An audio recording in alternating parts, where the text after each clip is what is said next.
वृंदावनम गोवर्धनम वृंदावनम गोवर्धनम यमुना पुलिनानि च वीक्षासि दीप्तमापीति राममाधयो नृप।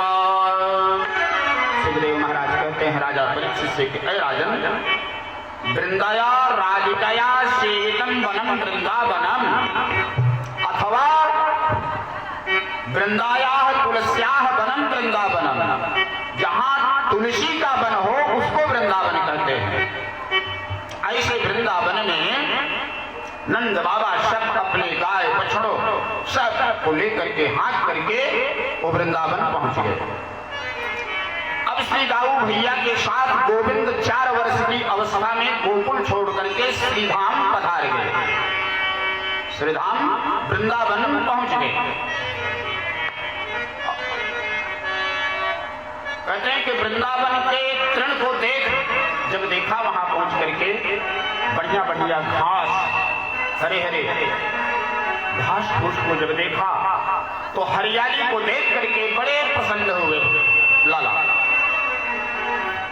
मेरी गैया खूब प्रसन्न रहेगी यहाँ पर। लाला कहते हैं खूब घास खाएंगे। यमुना का निर्मल जल प्रवाह का जब दर्शन किया तो भगवान का मन उस ब्रजभूमि के प्रेम में भर गया। केवल अकेले श्री कृष्ण का ही नहीं, राम माधयोर नृप। सुखदेव जी कहते हैं राजा परीक्षित से के नृप संबोधन करके सुखदेव जी कह रहे हैं राजा परीक्षित से कि अय राजन, यदि दोनों भाइयों का मन किसी भूमि को देख करके अत्यंत प्रसन्न हुआ तो वह केवल श्रीधाम वृंदावन की भूमि को देख करके अति प्रसन्न हुए भगवान। इसलिए विशेष संबोधन यहाँ नृप कर रहे हैं। सुखदेव जी कहते हैं कि दोनों भैया बड़े प्रसन्न हैं। कन्हैया तो दौड़े दौड़े मैया के पास आए, कहे अरे मैया, या वृंदावन तो हम गैया चराया करेंगे, इस वृंदावन में हम गैया को ले जाकर के चराएंगे। मैया खूब हंसी, अरे लाला, तू 4 वर्ष को छोरा अपने आप को ठीक से संभाल नहीं सके, गैयन को संभाल लोगे?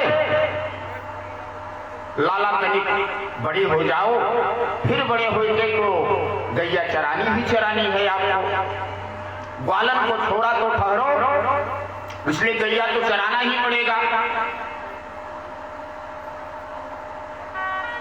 मैया ने बात टाल दी तो कन्हैया मुंह लटका करके नाराज होकर के दूर जाकर के बैठ गए। मैया समझ गई कि पास में कि मेरा लाला जो है वो नाराज हो गया है।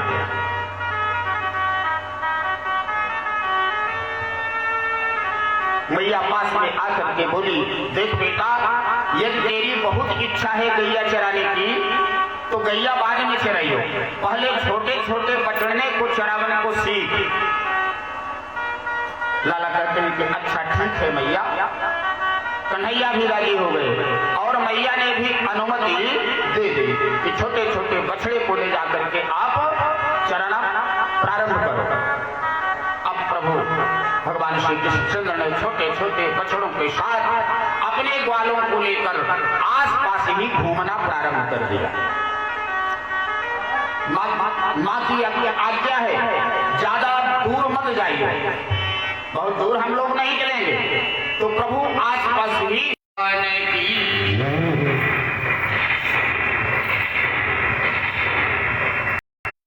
जो भगवान के छठी पर ही पूतना आई थी भगवान को मारने के लिए, जिसका उद्धार भगवान किए थे। तो यह बकासुर पूतना का बड़ा भाई है। इसने गोविंद को देखा, अच्छा यही काला काला मुरली वाला मेरी बहन को मारने वाला, मैं इसका बदला लूंगा, बकासुर ने कहा। तो वह बकुला बन करके बैठा रहा। जैसे ही प्रभु निकट आए सो एकदम पूरे वेग से दौड़ा वह बकुला और भगवान को पकड़ करके मुंह में भर करके निकल गया। ब्रजवासी देखते ही देखते चिल्लाने लगे, अरे राम राम, कितनो बकुला, बहुत बड़ा बकुला है। कन्हैया को पकड़ करके खाए दो, बचाओ बचाओ, सब वाला बेचारे चिल्लाने लगे। पर भगवान ने वाको पेट में जाए कि अपना शरीर इतना गर्म कर लिया कि बकुला को लगा जैसे आग का अंगारा खा लिया हो, जलने लगा, छटपटाने लगा। तो तुरंत इसने भगवान को मुख द्वार से बाहर कर दिया।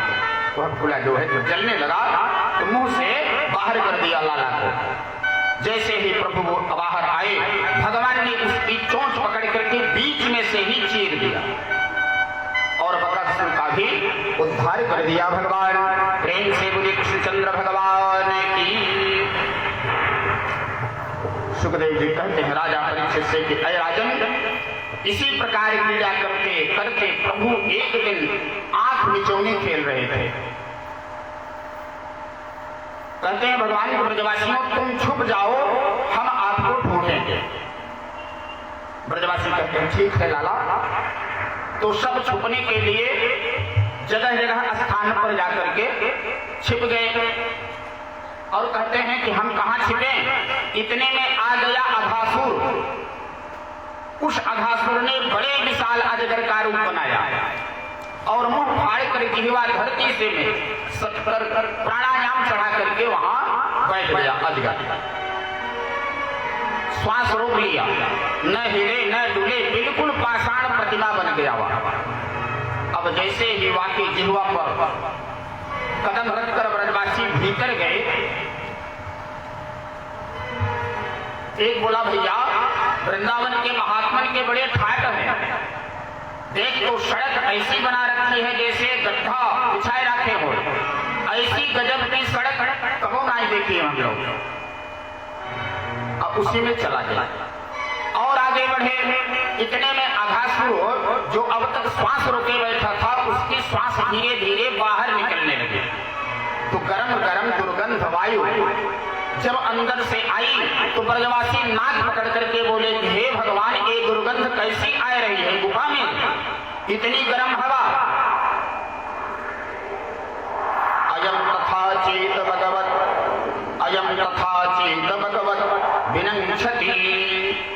जैसे ही सुखदेव जी कहते हैं कि भगवान ने जब देखा कि राम राम सबके सब वाला इसमें घुस गए हैं, दूर से देखते ही भगवान को अघासुर को पहचान गए। आवाज लगाई, अरे ब्रजवासियों रुको रुको, ये गुफा नहीं है। खूब चिल्लाए पर काओ कोई सुना नहीं। इतना शोर किया, कोई सुनाई नहीं पड़ा। प्रभु को लगा कि अब तो इन्हें बचाने के लिए मुझे जाना ही पड़ेगा। भगवान कहते हैं कि मेरी प्रतिज्ञा है, मैं अपने भक्त का कभी पतन नहीं होने देता। ब्रजवासियों से भूल हो गई, परंतु उस भूल के साथ साथ उनका एक विश्वास भी है।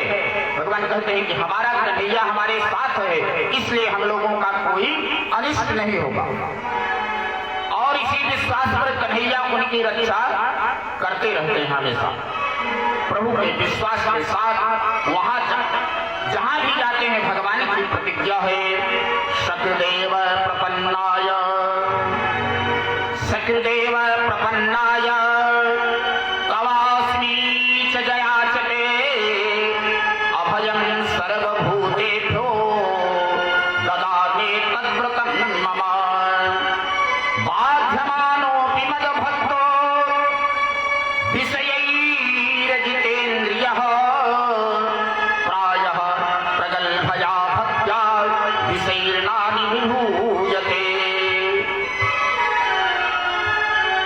सुखदेव जी कहते हैं राजा परीक्षित से कि राजन, एक भगवान कहते हैं कि एक बार वे जिसने कह दिया कि प्रभु मैं तुम्हारा हूं, तो फिर समस्त भूतों से पूछे मैं अभय दे देता हूं। ये भगवान की प्रतिज्ञा है।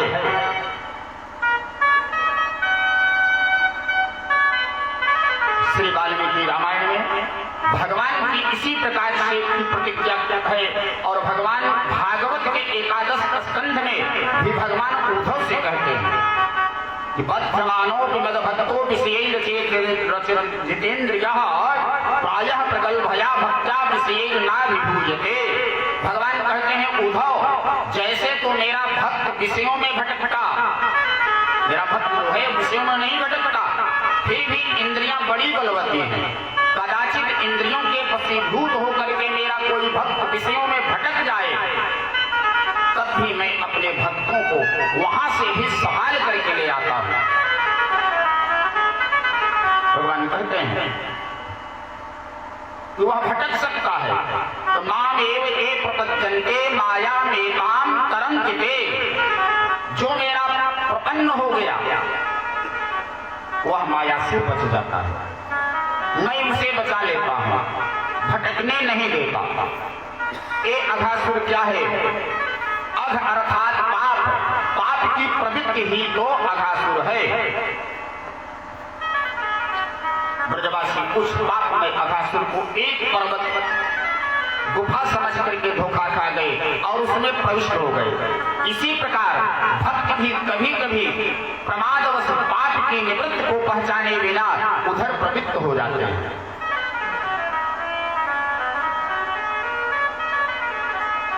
भगवान को इतना पुकारने पर भी किसी ने नहीं सुना। अब जब नहीं सुन पाए, अघासुर के मुंह में सब चले गए, तो फिर भगवान भी उनकी रक्षा करने के लिए तुरंत भीतर चले गए। ज्यों ही प्रभु ने अघासुर के मुख में प्रवेश किया कि अघासुर ने तुरंत मुख बंद कर लिया। अब तो सब के सब अघासुर के मुंह में बंदी हो गए। बड़े बड़े देवता विमानों में बैठे एक दृश्य देख रहे थे ऊपर से, तो हाहाकार करने मच गई। सारे देवता हाहाकार करने लगे, अरे अघासुर तो सबको खा गया। पर भगवान ने उसके श्वास छिद्र में बैठ करके अपना शरीर जो है बढ़ाकर उसके श्वास छिद्र को पूर्णतः अवरुद्ध कर दिया।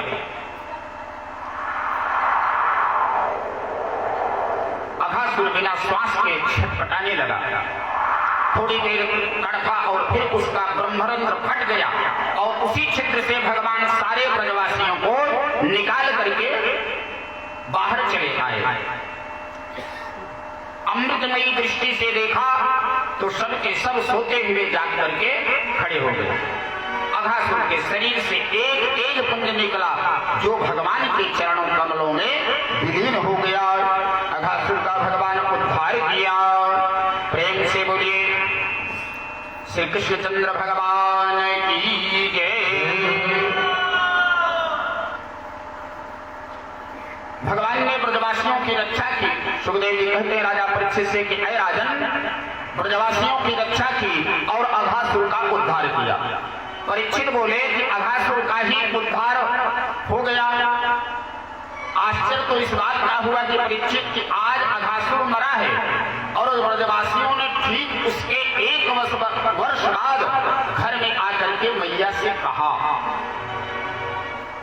मैया तेरे कन्हैया ने आज अघासुर मार दियो। परीक्षित चौंके। ये घटना एक वर्ष के बाद ब्रजवासियों ने क्यों सुनाई? सुखदेव जी कहते हैं सुनो परीक्षित, तुम्हारे मन में अतिशय अनुराग देख करके मुझे कोई भी रहस्य छुपाते नहीं बनता। सुनो ग्वाल राजन, आप सुनिए। ग्वाला जब गैया चराने लगे तो अपना कलेवा बांध करके साथ में ले जाते हैं और जहां कोई अच्छा सा स्थान देखा गायों को चरने के लिए स्वतंत्र छोड़ दिया और अपने कलेवा को पोटली को किसी वृक्ष की शाखाओं में लटका दिया और फिर आपस में वो खेलने लगते हैं। तो जब ब्रजवासी अघासुर के मुख से बाहर निकले तो बोले कन्हैया आज तेरी कृपा से हम लोग बच गए, नहीं तो हमारा तो नाश्ता हो गया होता। पर लाला अब मुंह को बड़ी जोर भूख लगी है। भगवान बोले तो निकारो अपने अपने कलेवा उतारो। यदि ब्रजवासी अघासुर मुख में कलेवा अपने साथ रखते, सुखदेव जी कहते राजा परीक्षित से, तो सारा कलेवा खराब हो जाता, विषैला हो जाता। परंतु अघासुर के मुंह से बाहर आकर फिर वह कलेवा जो वृक्षों की शाखाओं में लटका रखा था उन लोगों ने, उसे सबने उतारा। कन्हैया बोले चलो यमुना तट पर बैठकर भोजन करेंगे। सबको लेकर के यमुना तट पर पधारे। यमुना जी की सुंदर सुंदर कोमल कोमल बालों के ऊपर भगवान जाकर के विराजमान हो और ब्रजवासी चारों तरफ से गोल चक्र बना करके बैठ गए। एक छोटा चक्र, फिर दूसरा चक्र और उसके बाद फिर तीसरा बड़ा। ये शाखाओं के बीच का राष्ट्रमंडल है। एक तरफ भगवान मुख करते हैं तो दूसरे पीछे से खींचता है, ऐ कन्हैया मेरी तरफ मुंह कर, तो भगवान चारों तरफ मुंह करके बैठ गए। प्रत्येक ग्वालों को लगता है कि कन्हैया मेरे साथ भोजन कर रहा है। सबको भगवान के मुख कमल की शोभा का दर्शन हो रहा है। भगवान किसी को भी विमुख नहीं होने दे रहे हैं। कैसे भोजन हो रहा है, सुखदेव जी बाबा के शब्दों में आइए हम सब दर्शन करें।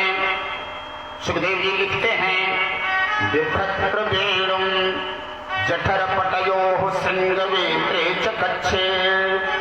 बिभ्रत वेणुं जठर पटयोः सिंहवेत्रे च कच्छे। वामे पाणौ मिश्रण कबलं यत्फलाङ्गुलीषु तिष्ठन् मध्ये सुपरिसुधयो स्वर्गे लोके विसति भूते यज्ञ भुक्वाल के लिए।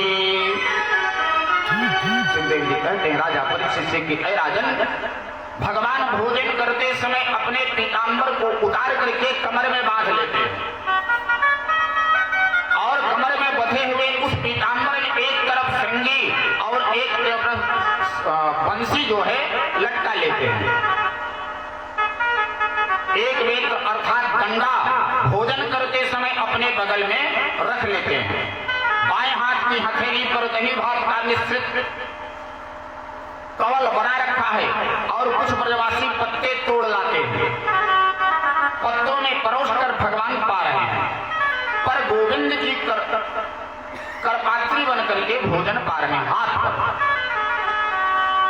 अपने बाम कर को ही पात्र बना रखा है भगवान श्री कृष्णचंद्र। तो बाएं हाथ की हथेली पर दही भात मिलाकर रख लिया और सब वालों से एक एक फल का अचार मांग लिया। भगवान कहते हैं, तू कौन सा अचार लाए हो भैया, निकाल। सब फलों के अचारों की एक एक कली मांग करके उंगलियों में एक के एक बीच में ऐसे दबा करके खट्टे मीठे अचारों के साथ दही भात का भोग भगवान लगा रहे हैं। सब बालों को बीचों बीच गोविंद विराजमान है, गोल चक्र बनाए हैं, लंबा चौड़ा ग्वालों का समुदाय है। उसके बीच में बैठे बैठे भोजन के साथ साथ कभी जोर से भगवान हंसते हैं तो कभी कोई न कोई व्यंग करके परिहास करने लगे हैं। स्वर्ग के सभी देवता विमान में छाए हुए इस वनभोज लीला का दर्शन करने लगे और सभी देवता आपस में कानाफूसी कर रहे हैं। देखो देखो, वह बड़े बड़े यज्ञों का भोक्ता नारायण आज कैसे भोजन कर रहा है। अरे बड़े बड़े वेद पाठी, बड़े बड़े कर्मकांडी विद्वान लंबे लंबे वेद पाठ करते हैं, फिर भी भोग लगाने नहीं आते। और यहाँ देखो, उस ग्वाला ने आधा लड्डू खा लिया है।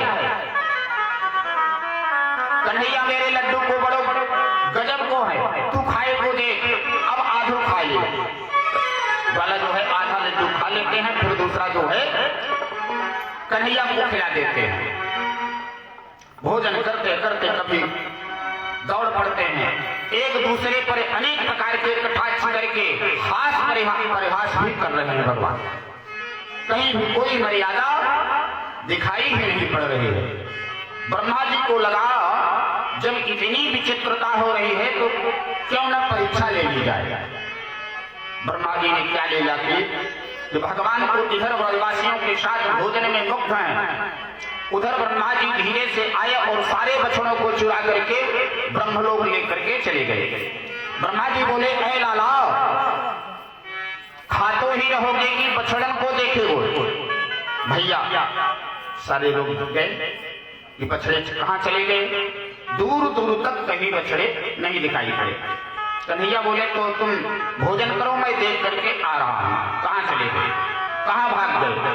सो कुछ तो भोजन का ग्रास मुंह में भर लिया और कुछ हाथ में ले लिया और खाते खाते दौड़ लगाई दी। सपाड़ी कमलियो जो हाथ में भोजन का ग्रास लिए भागते चले गए सारे लोग। और जहां भगवान बछड़ा देखने के लिए गए कि तब तक ब्रह्मा जी सारे ब्रजवासियों को ही उठा करके लेकर के चले गए। अब भगवान दूर दूर जंगल में बछड़ों को देखते फिरे, एक भी नजर नहीं आया। प्रभु ने सोचा कि भाई कोई गायब होता तो कोई छुपता तो एकाध तो दिखाई पड़ता रह जाता। यहाँ हजारों की संख्या में हमारे बछड़े थे, सबके सब कहां गायब हो गए। लौट करके यमुना तट पर जब भगवान आए तो एक भी ब्रजवासी नहीं दिखाई पड़े। प्रभु को लगा कि कुछ गड़बड़ हो गई। भगवान ध्यान लगाकर देखा तो ध्यान से प्रभु ने समझ गया कि अच्छा तो ब्रह्मा जी की करामात है। भगवान को जान गए कि ब्रह्मा जी सारे बच्चों को लेकर के चुरा करके चले गए।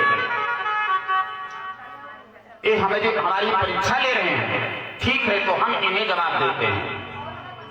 जब भगवान को लगा कि ब्रह्मा जी सृष्टि करके विशेषज्ञ हैं, सृष्टि करता है, तो हम इन्हें नई सृष्टि करके आज दिखाते हैं, इन्हीं के विषय में इन्हें प्रभावित करते हैं। भगवान ने लीला रची। जितने ब्रजवासी थे भगवान उतने ही बना करके तैयार कर दिए। जितने बछड़े थे भगवान उतने बछड़े बनकर तैयार हो गए।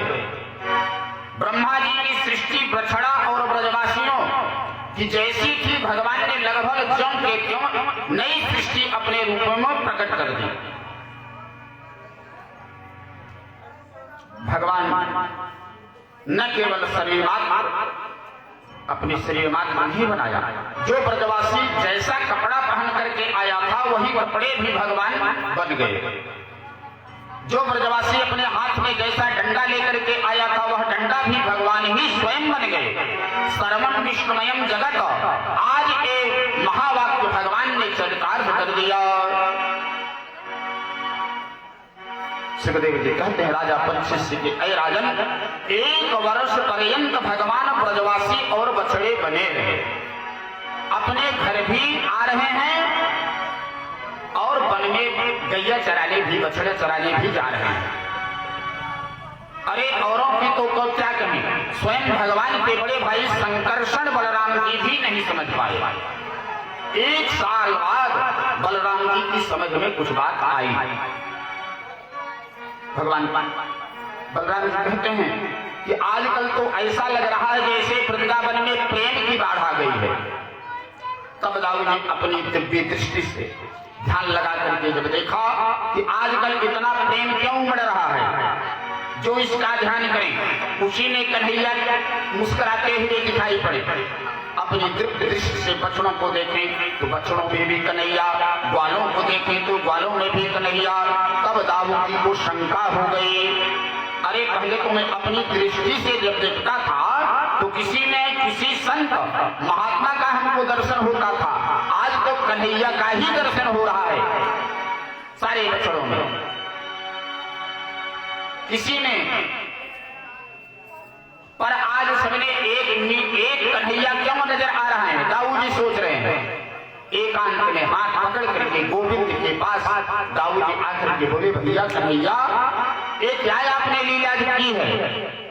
नैते सुरेशार सयो न चैते, नैते सुरेशार सयो न चैते, त्वमेव भासी सभिधाश्रयेपि। दाऊ जी ने कहा कि ऐ कन्हैया, इनमें न तो आज कोई देवता नजर आता है, न कोई ऋषि मुनि का दर्शन होता है, मुझे सब तुम दिखाई पड़ रहे हो। सब क्या चक्कर है। तब गोविंद के ऊपर गए ब्रह्मा जी, तो ऊपर सब सोते हुए नजर आए, फिर नीचे दौड़ करके आए तो नीचे भी सब खेलते नजर आए। अब ब्रह्मा जी के चारों सिर चित्तर खा गए, इनमें असली कौन है। ब्रह्मा जी सोच रहे हैं कौन असली है, जो मैं ले गया हूं वहां के अथवा यहाँ के ग्वाल बाल, कौन नकली है। सत्याह के कतरे ने ज्ञातुम निष्ठे कथन चना,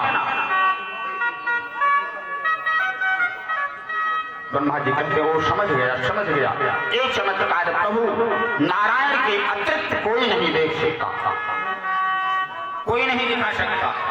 इसका मतलब है कि श्री कृष्ण साक्षात परमात्मा हैं।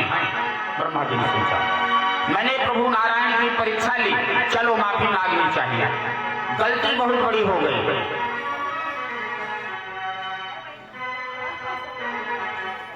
परमात्मा जिज्ञासा के विषय हो सकते हैं, परीक्षा के नहीं। सुखदेव जी कहते हैं अथातो ब्रह्म जिज्ञासा, जानने की इच्छा तो आप कर सकते हो परमात्मा को, परमात्मा की परीक्षा की क्या योग्यता है हमें, हमको परीक्षा नहीं करनी चाहिए।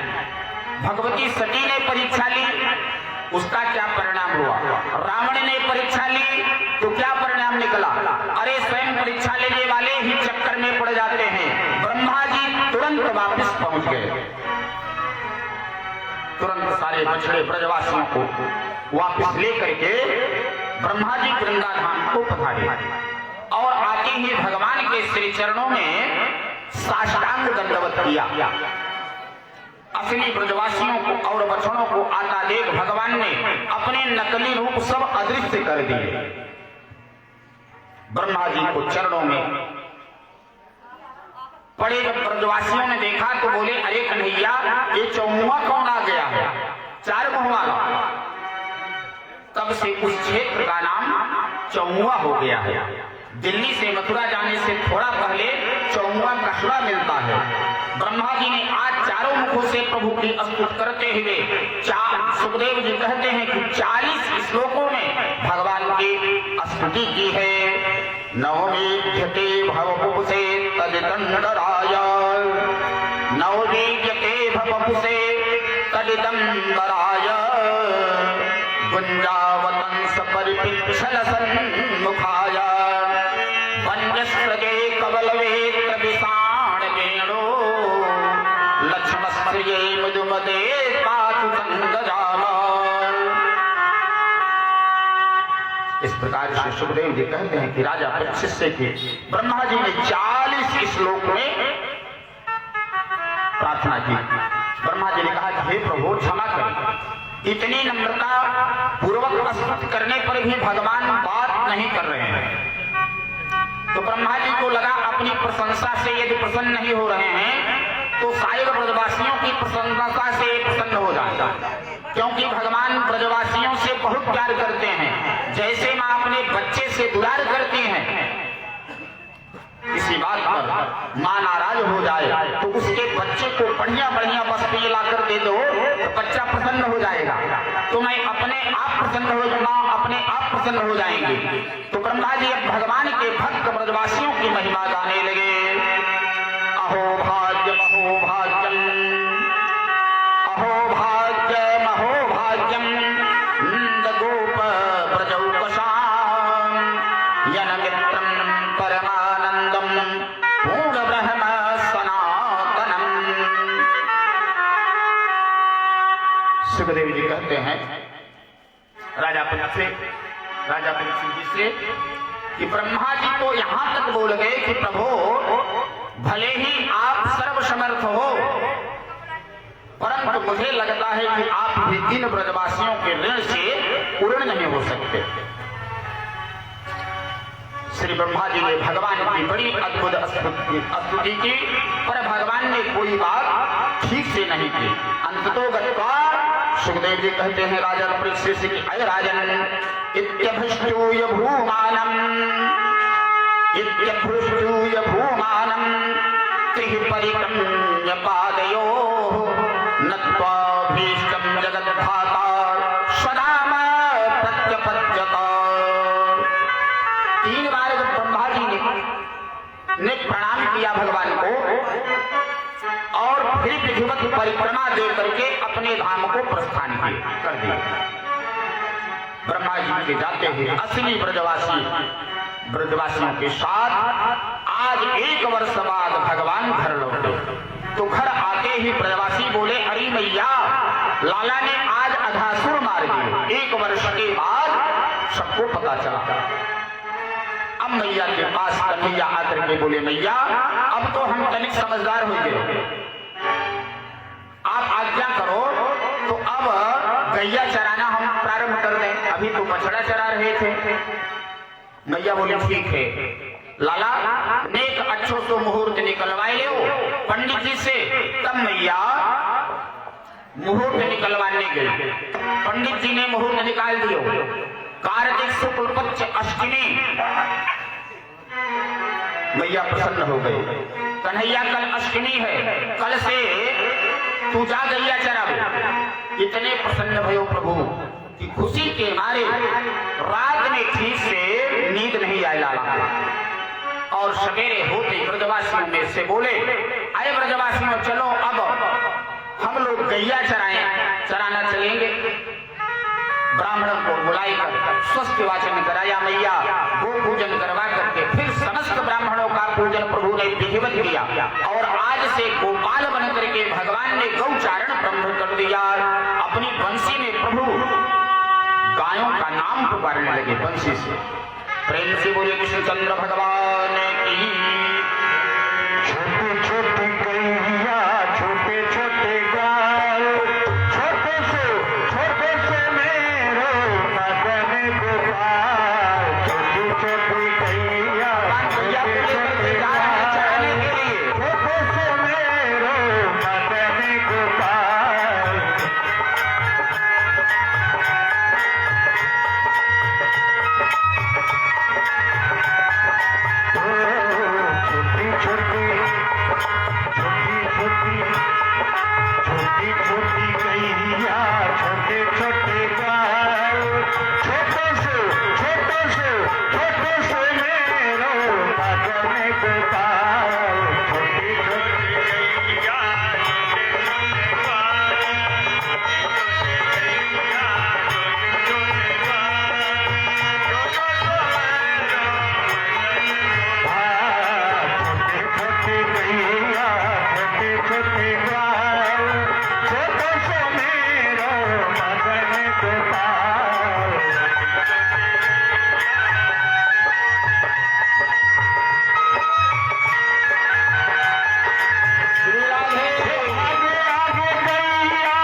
बोलिए गोपाल कृष्ण भगवान की।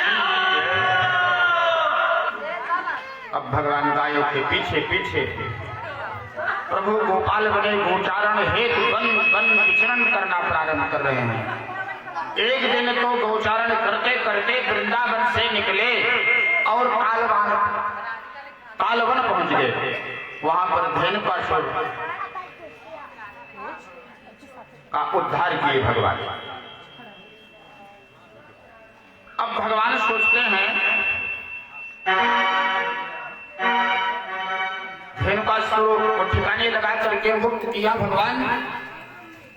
और भगवान सोचते हैं प्रभु ने विचार किया कि जल को दूषित कर रहा है कालियानाथ, सो उसे मार करके भगाने का काम मुझे करना पड़ेगा, क्योंकि हमारे दाऊ जी ही शेषनाग हैं और मुझे मारना है कालियानाथ। इसलिए काम तभी किया जाए जब दाऊ जी मेरे संग न रहें, तब कालियानाथ का वध करें।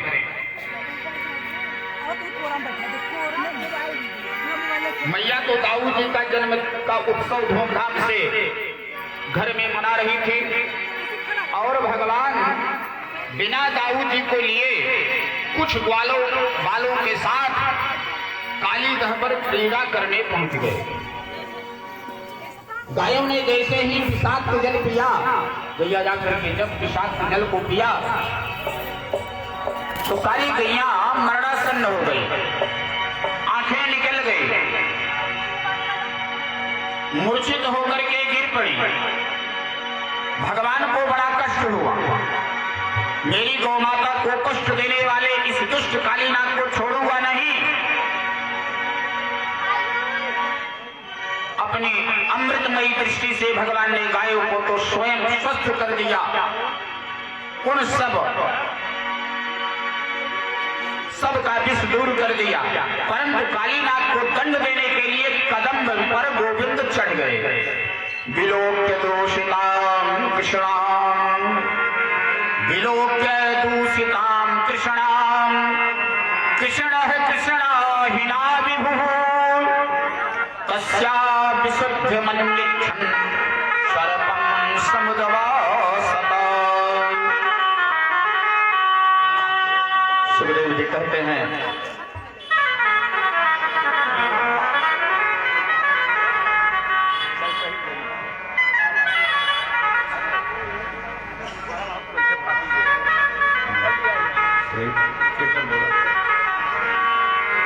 भैया राजीव जी, राजीव उमर त्रिपाठी, यदि आपको किसी को विदा करना है तो बाहर विदा करिए।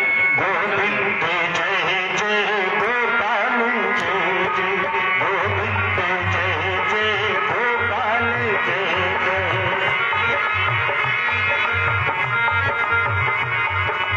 गोविंद जय जय गोपाल जय जय, गोविंद जय जय गोपाल जय जय, गोविंद जय जय गोपाल जय जय, गोविंद गोपाल जय जय, राधा रमण हरि गोविंद जय जय, राधा रमण हरि गोविंद जय जय, गोविंद जय जय गोपाल जय जय, गोविंद जय जय गोपाल जय जय, शंकर भगवान की जय। हेलो,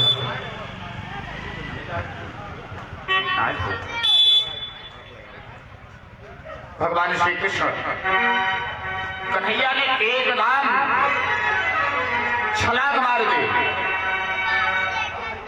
ब्रजवासी घबराने लगे। उधर ब्रजवासी रोते रोते पहुंचे मैया। कालीनाथ को 101 फण था, उस फण को उठा करके बहुत जोर से फुंकार मारी। इतनी जोर से फुंकार मारी कि कालीदाह में ज्वार भाटा आ गया, पूरे हृदय में हलचल मच गई। ब्रजवासी और ज्यादा चीखने चिल्लाने लगे, ये क्या हो गया, लगता है कालीनाग जग गया। परंतु जब तक भगवान सावधान होते तब तक तो कालीनाग ने एक छलांग मारी और भगवान को अपने शरीर से लपेट लिया।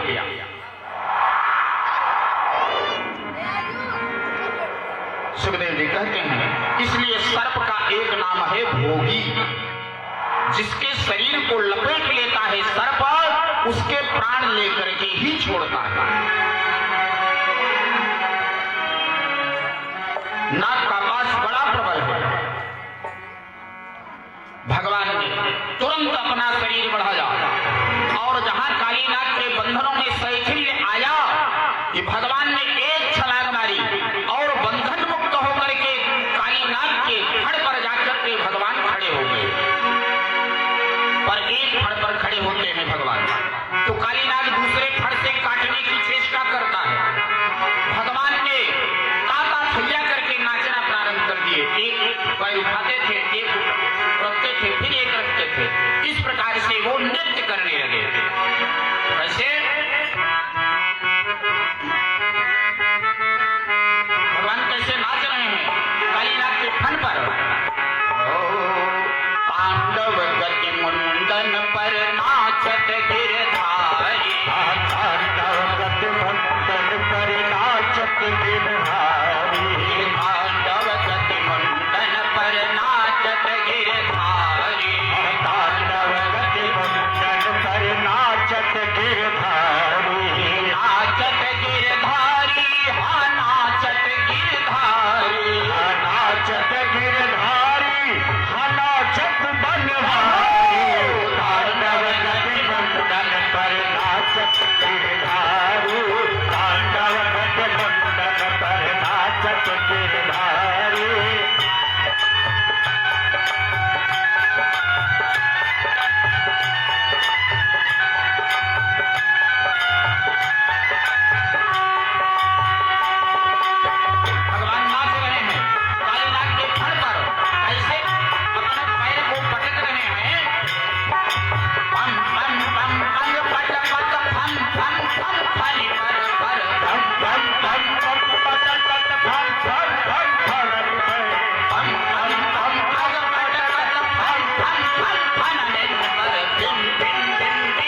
कालीनाग ने काटने के लिए जितने फण ऊपर उठाए थे वह 101 फण भगवान ने सब रक्त रंजित कर दिया।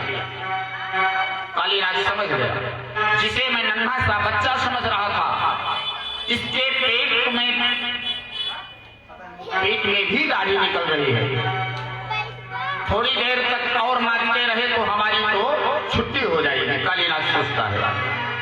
भगवान की भगवत्ता को जानते ही कालीनाग मन ही मन प्रभु को प्रणाम करने लगा। मन ही मन माधव की महिमा से परिचित होकर के कालीनाग को प्रणाम किया। उसके बाद नाग पत्नियों ने जब देखा कि अरे राम राम, देखने में कितना छोटा सा नन्हा सा बालक दिख रहा था, पर इसने तो गजब कर दिया। अब इसके नृत्य को जल्दी से कैसे शांत करें। तब नाग पत्नियां मिल करके भगवान की 21 श्लोकों में बड़ी सुंदर स्तुति की। नान्योहितंडः कृतकल विशेषुतम आसावतारः खल निग्रहाय विपोसुताना मपितुल्य दृष्टे भक्सेतमं फलमेवानुशंसन। सभी नाग पत्नियां कहती हैं कि प्रभु, आपका अवतार ही दुष्टों का दमन करने के लिए हुआ है। हमारे स्वामी जी को भी बहुत अभिमान था, आज आपने उनके अभिमान को तोड़ दिया। भगवान बोले, वाह, बड़ी गजब की बात कही देवियों, हम तुम्हारी भावना से प्रसन्न हुए। भगवान कहते हैं नाग पत्नियों से, बोलो क्या चाहती हो। नाग पत्नियां बोली, सरकार हमें कुछ नहीं चाहिए, हमारे स्वामी जी को आपके दोनों चरण मिल गए, हम तो आपके चरणों की केवल रज चाहती हैं और हमें कुछ नहीं चाहिए। वो नाग पत्नियां कहती हैं, ननाक पृष्ठम न च सार्वभौमम न पारमेष्ठम न रसाधिपत्यम न योग सिद्धिर्न पुनर्भवम वा वांछन्ति यत पादरजः प्रपन्नाः। नाग पत्नियां कहती हैं, न स्वर्ग चाहिए, न मोक्ष चाहिए, न नाग पृष्ठम न सार्वभौमम, न योग सिद्धि चाहिए, न सार्वभौम पद, हमको कुछ नहीं चाहिए, केवल चरणों की रज हमको दे दो। भगवान ने उन नाग पत्नियों की भावना से प्रसन्न होकर के बोले कि अच्छा जाओ, तुम्हारी प्रीति को देख करके इसको मैं इसकी जो दुष्टता किया था इसको मैं क्षमा कर दे रहा हूं, माफ कर देता हूं। ऐसा कह करके जो ही भगवान फण से नीचे उतरे, कालीनाग फण फुंकार करके फिर खड़ा हो गया। भगवान सावधान होकर के बोले, देवियों देख रही हो, तुम गिड़गिड़ा रही हो और एक अंकड़ दिखा रहा है ना। नाग पत्नियों ने इशारा किया, स्वामी माथा झुकाओ जल्दी। अपने पति से कहते हैं कि स्वामी जल्दी से माथा झुकाओ, बड़ी मुश्किल से तो ये राजी हुआ है, अभी ठुमका मारना चालू कर देंगे पुनः तो लेने के देने पड़ जाएंगे। कालीनाग गरजता हुआ बोला, अरे मैं कोई अपराधी हूं जो मैं माफी मांगूं। भगवान बोले, क्यों रे, तू अपराधी नहीं है तो और कौन है। कालीनाग बोला, बताइए मैंने क्या अपराध किया है। भगवान बोले, तूने विष बमन करके पूरे यमुना जल को इतना विषाक्त कर दिया कि पतत्परियाह खगाह, ऊपर उड़ने वाला पशु-पक्षी भी छटपटा करके नीचे गिर करके मर जाता है, ये तेरा ही अपराध तो है। कालीनाग बोला, एक क्षण मुझे एक बात और एक मुझे बताओ, कहने का कुछ अवसर मिले तो मैं कहूं, सफाई देने का मौका अपराधी को मिलना चाहिए। कालीनाग कहता है कि सरकार, सफाई के लिए कुछ समय तो चाहिए। बस यही जानना चाहता हूं। भगवान कहते हैं क्या? कालीनाथ कहता है कि दुनिया को बनाता कौन है? भगवान बोले हम। काली ने पूछा अच्छा तो सर्पों को कौन किसने बनाया? भगवान बोले हमने। कालीनाथ ने पूछा सर्पों के मुख में जहर किसने दिया, किसने भरा? भगवान बोले हमने। काली ने पूछा तो सर्पों को एक जन्मजात तामसी क्रोधी स्वभाव किसने दिया? भगवान बोले हमने। कालीनाथ बोला बस महाराज, बस महाराज, हो गया फैसला। तन मन धन सुख संपत्ति सब कुछ है तेरा, तेरा तुझको अर्पण क्या लागे मेरा। सरकार अब आप निर्णय ईमानदारी से निर्णय कीजिए। आप न्यायाधीश हो। जब आपने ही मुझे सर्प योनि दी, मुख में जहर दिया, स्वभाव में क्रोधी बना दिया, तो जो आपने हमें दिया तो हमने आपको दे दिया, तो मेरी इसमें क्या गलती है? मेरे अपराध क्यों आपने सिद्ध कर दिया?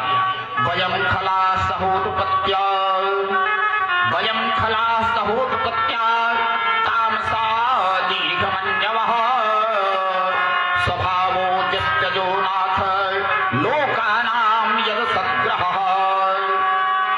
कोई भी अपनी प्रकृति के द्वारा प्राप्त स्वभाव को कैसे बदल दे? मैं अपने स्वभाव को कैसे छोड़ दूं? मेरे मुख में जब आपने ही जहर भर दिया है तो मैं मुख में अमृत कहां से ले लाऊं? भगवान ही कारणम जत्र, भगवान ही कारणम जत्र सर्वज्ञो जगदीश्वरः अनुग्रहं निग्रहं वा मन्यसे तद्विधेहिनः। कालीनाथ कहता है कि आप सर्व समर्थवान हो, सर्व समर्थ हो महाराज, अनुग्रह करो या निग्रह करो। कालीनाथ के इन तर्कों से भगवान प्रसन्न हो गए और बोले भाई कालीनाथ, तेरी सारी बातें बिल्कुल सही है, परंतु यदि तुमने सर्पों को विषैला बनाया, यदि तुमने सर्पों को विषाला बनाया तो इन्हें रहने के लिए मैंने रमणक दीप भी बनाया। तुम्हारे लिए हमने जब विदेश द्वीप का निर्माण किया है आप लोगों को रहने के लिए, जहां सर्प जात का ही निवास होता है, तो तुम अपना घर छोड़ करके यहां गंदगी फैलाने क्यों आए? कालीनाथ ने बोला कि भगवान ये बात ठीक कहते हैं आप, पर इसका भी कारण आपका वाहन गरुड़ है। गरुड़ जब रमणक द्वीप पहुंचता है तो तमाम सर्पों को मार करके वो खा जाता है। मेरा उससे झगड़ा हो गया, सो मैं यहां आकर के बस गया। भगवान बोले इतनी बड़ी दुनिया है, यहीं क्यों आए? काली बोला यहां इसलिए आया महाराज क्योंकि सौभर मुनि ने गरुड़ को श्राप दिया है। सौभर मुनि ने यहां श्राप दिया है, अत्र प्रविश्य गरुड़ो यदि मत्सांस खादति सद्यः प्राणैर् विमुच्येत सत्यमेतत् ब्रवीम्यहम्। यहाँ यमुना तट पर आकर के गरुड़ किसी भी प्रकार की हिंसा करेगा तो निश्चित गरुड़ मारा जाएगा। यह श्राप है। तब से गरुड़ ने आना ही यहाँ छोड़ दिया, यहाँ श्राप कुछ आवत नहीं। इसलिए महाराज मैं यहाँ आता हूँ कि गरुड़ मुझे यहाँ कभी मार नहीं सकेगा। भगवान बोले यदि यही कारण है तो अब तुम जा सकते हो, अब गरुड़ नहीं मारेगा, क्योंकि तेरे माथे पर नाच नाच करके मैंने अपने चरणों की मुहर लगा दी है, इसलिए गरुड़ अब आपको नहीं मारेगा। भगवान कहते हैं कि कालीनाथ अब तक फालतू था, मेरे चरण कमलों की मोहर जब तेरे फण पर लग गई तो अब तो मेरा हो गया, इसलिए अब निश्चित होकर के जा। कालीनाथ प्रभु को मस्तक पर बैठाए। जब बाहर निकला ब्रजवासियों ने देखा, मैया तो डर के मारे चीख पड़ी। कन्हैया जोर से हंस करके बोले, मैया बिल्कुल मत घबराए, ये तो मेरा चेला बन गया है, इससे आप मत डरिए।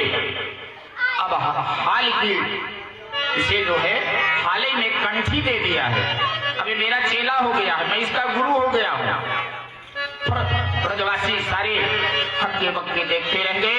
कालीनाथ प्रणाम करके रमण द्वीप में चला गया। बरसात के बाद शरद ऋतु आई।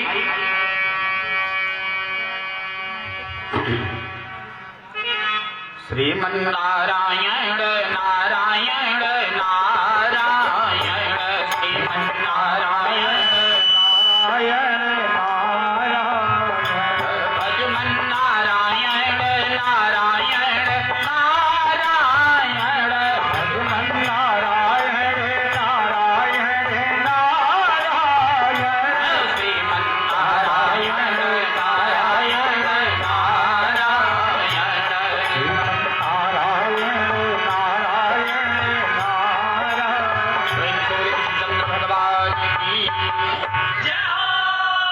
इसके बाद भगवान गोवर्धन लीला करते हैं। आइए हम लोग भी गोवर्धन महाराज की ध्यान करें, स्मरण करें। श्री गोवर्धन महाराज की जय। श्री गोवर्धन महाराज महाराज तेरे माथे मुकुट विराजे रहो। श्री गोवर्धन महाराज महाराज तेरे माथे मुकुट विराजे रहो। गोवर्धन महाराज का स्मरण करें, उनका पूजन करें, आपके सारे पाप नष्ट होंगे और अभिष्ट की प्राप्ति होगी। साक्षात विष्णु भगवान विराजे तेरे माथे मुकुट विराजे तेरे माथे मुकुट विराजे तेरे माथे मुकुट विराजे। श्री गोवर्धन महाराज महाराज तेरे माथे मुकुट विराजे रहो।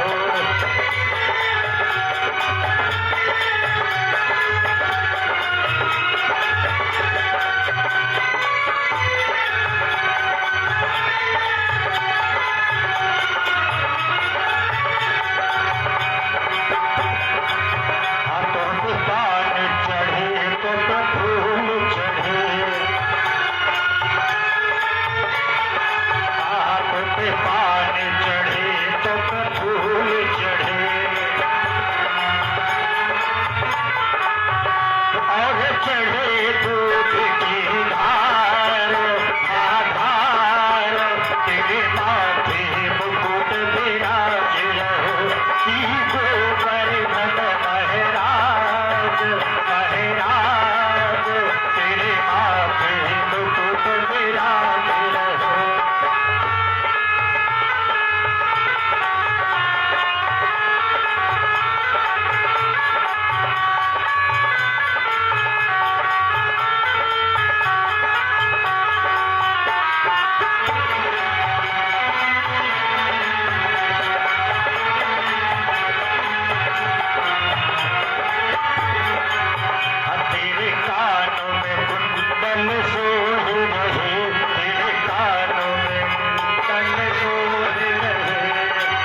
श्री सुखदेव जी राजा परीक्षित से कहते हैं कि वर्षा ऋतु शरद ऋतु का वर्णन भगवान किए, राजा परीक्षित को सुनाए। वेणुगे चीर है, यज्ञ पत्नियों पर कृपा, इंद्र यज्ञ निवारण, गोवर्धन धारण, वरुण लोक से नंद बाबा को छुड़ा करके ले आए। एक बार एकादशी का व्रत था नंद बाबा का, और वो एकादशी का फलहार करके सो गए, और 12 बजे रात्रि उनकी नींद जब खुली तो 12 बज रहा था, तो समझे कि भ्रम हो गया कि उनको कि 4 बज गया होगा। तुरंत जाकर के जमुना नदी में स्नान किए, और वहां जब 12 बजे रात्रि स्नान करने के लिए घुसे तो उस समय मैया सो रही थी। तो उनके अनुचर जो थे वो पकड़ करके लेकर के वरुण लोक को चले गए। अब सारे लोगों ने आकर के कन्हैया से बताया कि नंद बाबा को तो उसमें डूब गए। भगवान ध्यान लगाया तो जान गए, सीधे डुबकी मारे और जाकर के वरुण लोक में पधारे, और नंद बाबा को वरुण लोक से छुड़ा करके पुनः ले आए। इसलिए 12 बजे से 2 बजे तक किसी भी गंगा, जमुना, सरस्वती या किसी भी सरोवर में स्नान नहीं करना चाहिए 12 से 2। और सभी लोग आराम करते हैं, शयन करते हैं। फिर भगवान रसलाल लीला किए, यज्ञोपवीत संस्कार हुआ। उसके बाद वो चले गए मथुरा, कंस का वध किया। श्री सुखदेव जी महाराज कहते हैं, श्री शुकाचार्य जी अब श्रीमद् भागवत के 10वें स्कंध के उत्तरार्ध में प्रवेश करते हुए कहते हैं राजा परीक्षित जी के, अय राजन, प्रभु द्वारा कंस के उद्धार के पश्चात जब कंस की पत्नियां अस्ति और प्राप्ति, कंस की 2 पत्नी थी, अस्ति और प्राप्ति, ये सारी कथा जो है श्री सुखदेव जी राजा परीक्षित से सूत्रवत बताए, पारायण करते गए, जो पंडित तीर्थराज जी कर रहे हैं यहाँ पर ये किसाला को, उसी प्रकार से पारायण किए। कि राजा परीक्षित बड़े विद्वान थे। सुनाए तो जरासंध के पास जब दोनों पत्नियां अस्ति और प्राप्त गई और अपने वैजव्य का कारण भगवान श्री कृष्ण को बताया, तो जरासंध ने कुपित होकर के 23 अक्षौणी सेना के साथ मथुरा पर आक्रमण कर दिया। अपार सेना, भगवान ने जरासंध की समस्त सेना का संहार कर दिया और जरासंध को जीवित छोड़ दिया। इस प्रकार लगातार जरासंध ने 17 आक्रमण किए, पर भगवान उसे बार बार छोड़ देते। जरासंध जब 18वीं बार मथुरा पर आक्रमण किया, 18वीं बार जब मथुरा पर आक्रमण कर रहा था, तो इधर नारद जी ने योजना बनाई और जरासंध के साथ काल यवन मृक्षों के राजा को भगवान से युद्ध करने के लिए भेज दिया। पूरी मथुरापुर को भगवान सहित घेर लिया। भगवान उसे देखकर बिना कोई आयु लिए नगर से बाहर निकल पड़े। निर्जगामपुर द्वारा पद्ममाली निरायुधः, कोई आयुध हाथ में नहीं लिया। काल यवन श्री कृष्ण को पहचान कर पकड़ने के लिए दौड़ा, तो भगवान ने दौड़ लगाई और दौड़ते दौड़ते एक गुफा में घुस गए। उस गुफा में महाराज मुचकुंद सो रहे थे। उन्हें अपना पीतांबर उड़ा करके भगवान छुप गए। कालीवन ने पीतांबर को पहचान कर भगवान श्री कृष्ण समझ करके सोए हुए महाराज मुचकुंद को जोर से लात मारी। ये कृष्ण है। मुचकुंद जाग गए और उनकी दृष्टि पड़ते ही काले यमन जो है भस्म हो गया।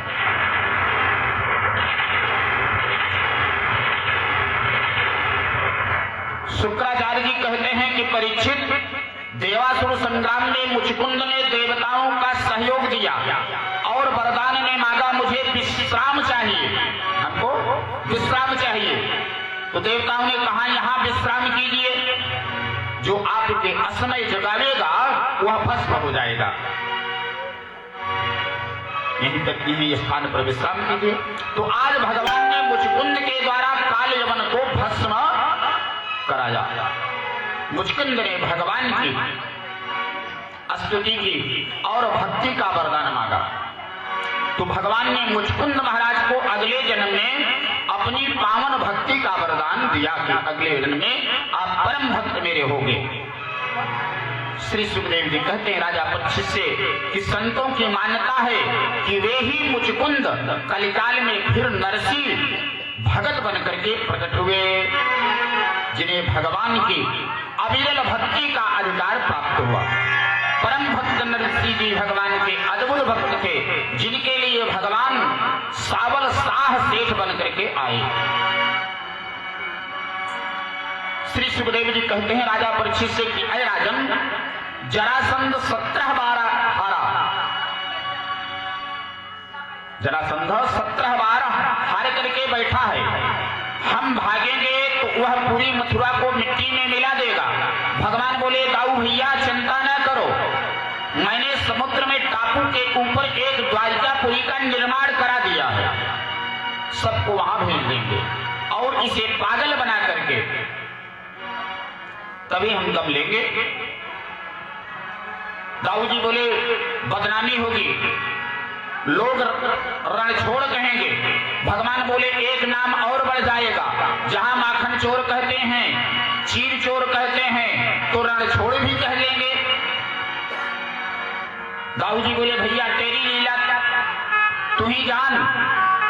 18वें युद्ध में जरासंध ने लड़ते लड़ते प्रभु, जरासंध से लड़ते लड़ते प्रभु जो है भाग ही निकले और दाऊ जी भी वहां से भाग गए। जरासंध आश्चर्यचकित रह गया। प्रवर्षण पर्वत पर प्रभु और दाऊ जी चढ़ गए तो जरासंध ने पूरे पहाड़ को घेर के आग लगवा दी, सारे पहाड़ को भस्म कर दिया। भगवान उसी पर्वत से समुद्र में पहुंच करके सीधे द्वारिका पहुंच गए।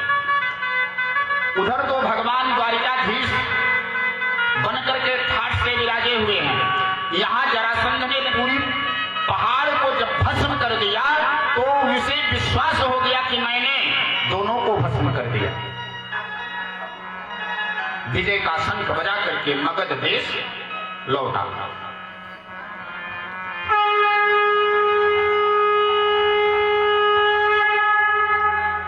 जरासंध ब्राह्मणों को अनुष्ठान पर बैठा कर आया था कि अभी के यार मेरी विजय अवश्य होनी चाहिए।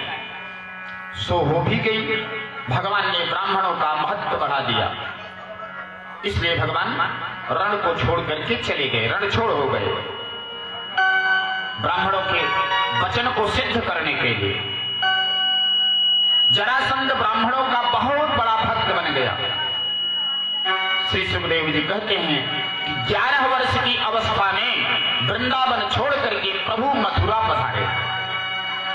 14 वर्ष मथुरा में रह करके असुरों का उद्धार किए और आज 25 वर्ष की अवस्था में प्रभु द्वारिकाधीश बने। दाऊ भैया का विवाह महाराज रेवती की पुत्री, रेवती जी की पुत्री रेवती महारानी से हुआ और द्वारिकाधीश बनकर के प्रभु का प्रथम विवाह भगवती लक्ष्मी स्वरूपा रुक्मिणी जी के साथ संपन्न हुआ। यह कथा जब सुखदेव महाराज राजा परीक्षित से कहे, लक्ष्मी स्वरूपा रुक्मिणी जी के साथ 25 वर्ष के अवस्था में भगवान श्री कृष्णचंद्र विवाह संपन्न किए। परीक्षित बोले एक क्षण महाराज रुकिए, इस विवाह के बारे में मैंने बड़ी विचित्र बात सुनी है। राजा परीक्षित कहते हैं सुखदेव महाराज क्या सुनी है? श्री सुखदेव राजा परीक्षित कहते हैं भगवान भीष्म सुताम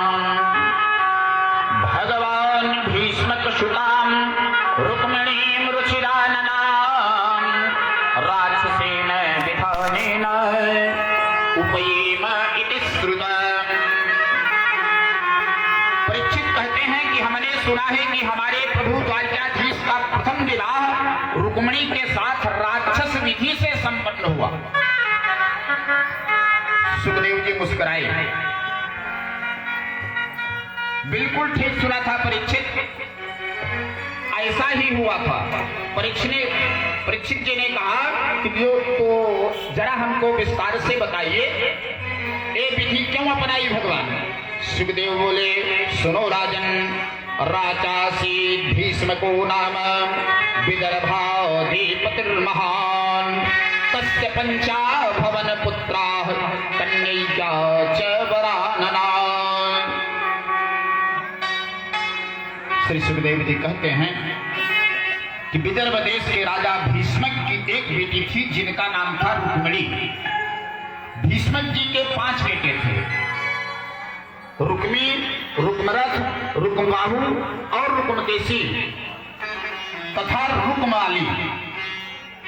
5 भाइयों की इकलौती बहन थी रुक्मिणी। नारद आदि महात्माओं के द्वारा द्वारकाधीश की निरंतर महिमा सुनकर के भीष्मक जी के मन में अपनी बेटी का सुयोग वर भगवान श्री कृष्ण को समझता था। तो अपने पुत्रों को बुला करके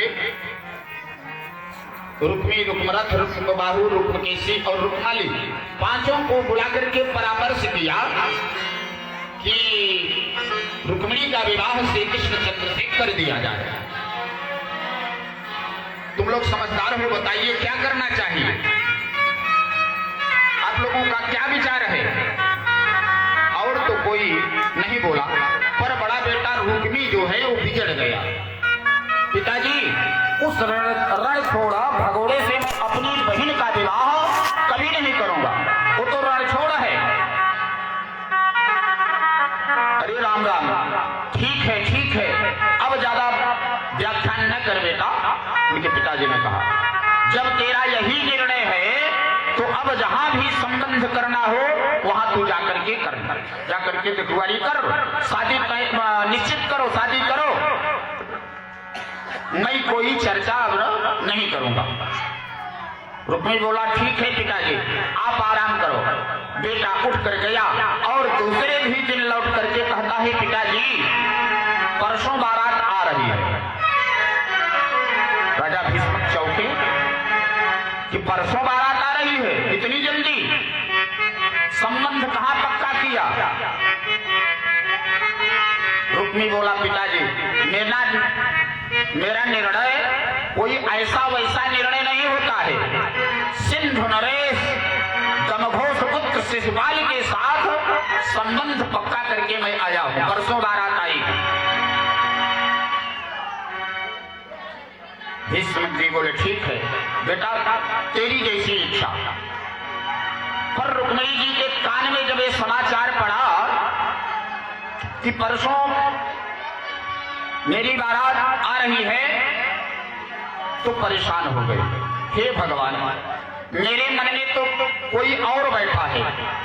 रुक्मिणी जो है भगवान श्री कृष्ण को वरण कर चुकी थी कि मैं अपनी शादी करूंगी तो भगवान श्री कृष्ण चंद्र से, द्वारकाधीश से। और मैं क्या सुन रही हूं कि शिशुपाल जो है बारात लेकर के परसों आ रहा है।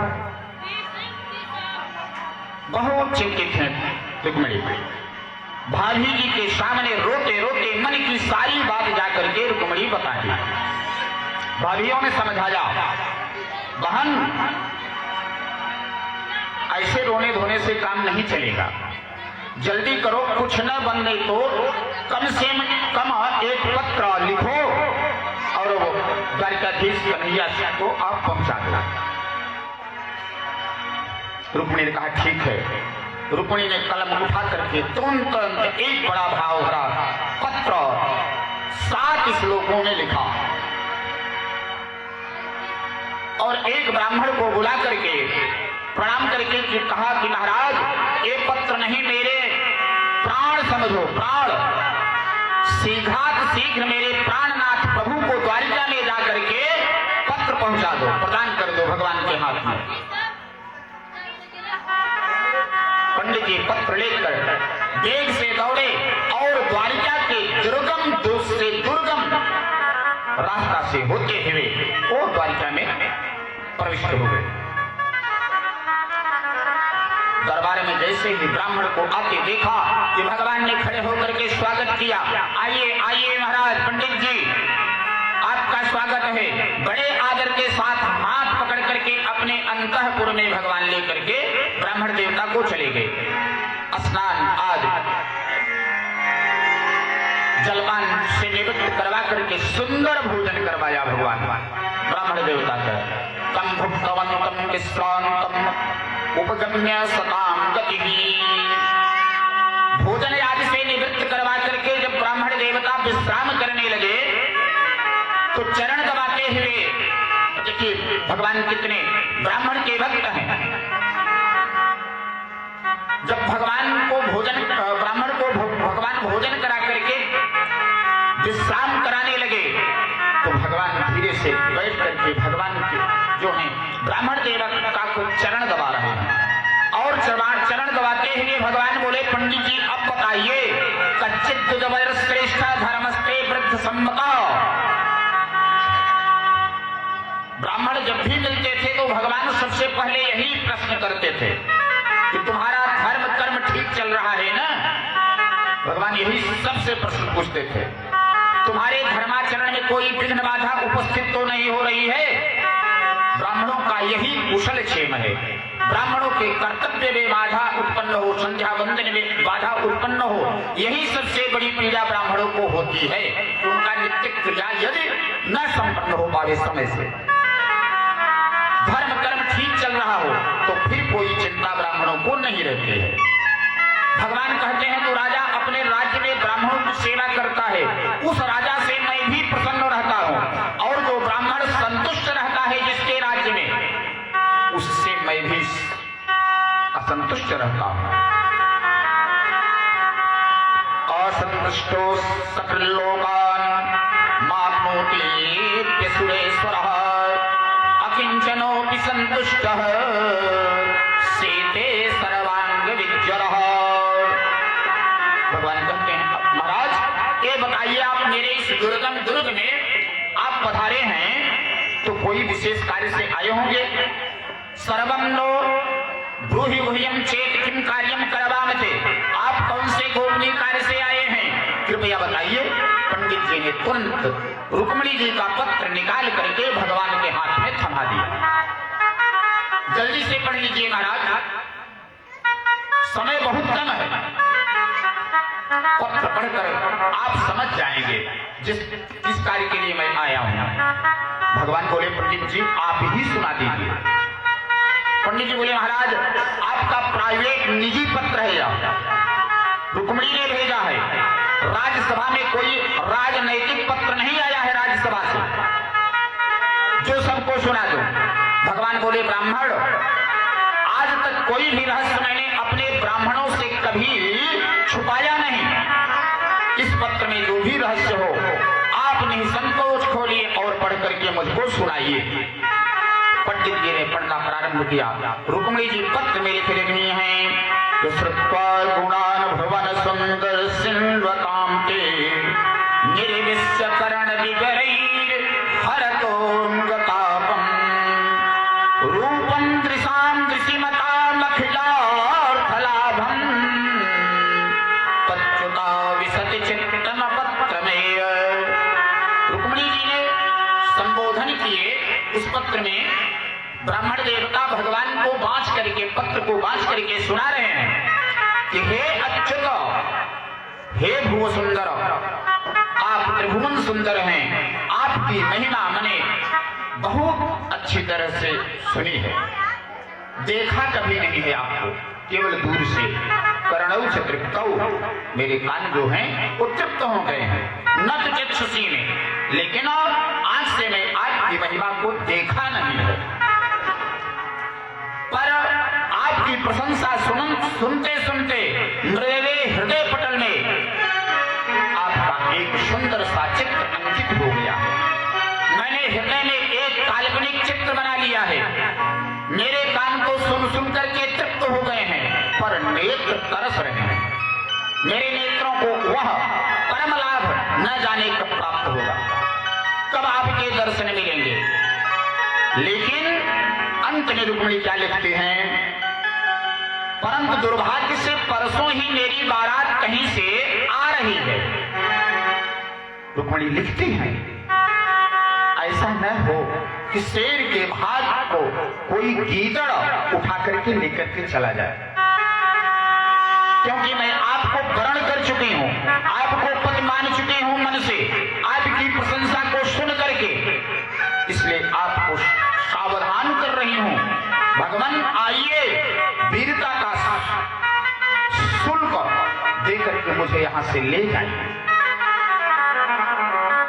और लिखते हैं कि कैसे आइएगा, अंतःपुरांतरचरी मनिभृत्य बंधु त्वामद्रहो कथमिति प्रवदादुपायम् पूर्वे जरस्ति महती कुलदेव यात्रा जस्याम बहिर्नववधुर्गिरिजामुपेयात्। रुक्मिणी जी कहती हैं कि मेरी कुल परंपरा यह है, जिस कन्या का विवाह होता है वह विवाह के पहले गिरिजा मंदिर में पूजन करने के लिए जाती हैं।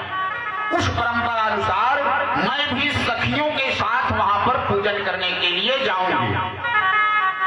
तो उसी मंदिर में आप दर्शन देने के लिए आप बताइए, तो सारी बात बन जाएगी, कोई झगड़ा नहीं होगा। रुक्मिणी लिखती है पत्र में कि याद रखिए प्रभु, मैं 100 जन्म लेने को तैयार हूं। रुक्मिणी रो करके पत्र को लिखा कि मैं 100 जन्म लेने को तैयार हूं, पर विवाह करूंगा, यदि मैं अपनी शादी करूंगी तो केवल आपके साथ करूंगी, क्योंकि मैं आपको वरण कर चुकी हूं। पूरा पत्र ब्राह्मण ने सुना दिया। भगवान पत्र सुन करके मुस्कुराए, बोले पंडित जी, जो स्थिति रुक्मिणी जी की है ठीक वही स्थिति हमारी भी है। ब्राह्मण चौके, महाराज आपकी क्या स्थिति है वह आप भी सुना दीजिए।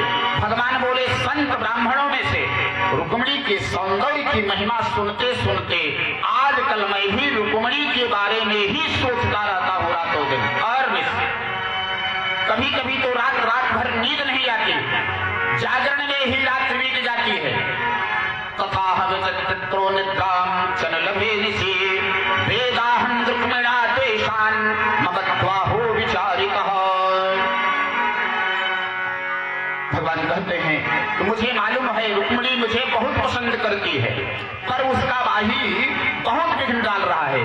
भगवान तुरंत खड़े हुए, सभ्य सुग्रीवे मेघ पुष्प बराह नाम के 4 घोड़े जो उच्च श्रवा के समान गतिमान थे, उन अश्वों को ला करके रथ में नियुक्त करके भगवान बोले, पंडित जी आइए, जल्दी से। पंडित जी का हाथ पकड़ करके रथ में बैठाया और घोड़ा लेकर के चल दिए, रथ को लेकर के। किसी को कुछ बताए नहीं। सेवक बोले, सरकार एक पंडित जी आए थे और कुंडनपुर के थे, इतना तो हमें मालूम है, पर वह एक पत्र भी लाए थे। उनके सेवक बता रहे गाँव भैया से, पर भगवान जाने अंतःपुर में ले जा करके उन पंडित जी से क्या बात कही, भीतर ले जाते हुए हमें दिखाई पड़े, बाद में आकर सीधे रथ में दौड़ते नजर आए। और कहां जा रहे हैं, क्यों जा रहे हैं, क्या कार्यक्रम है, किसी को कुछ नहीं बताया। तो दाऊ जी बोले, वह पंडित जी कुंडनपुर के थे, ये बात पक्की है? तो आगे का कार्यक्रम भी हमें सब पता है।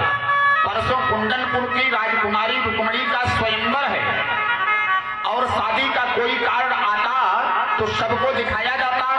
पत्र गुप्त है, इसका मतलब कि ताले में कुछ काला है।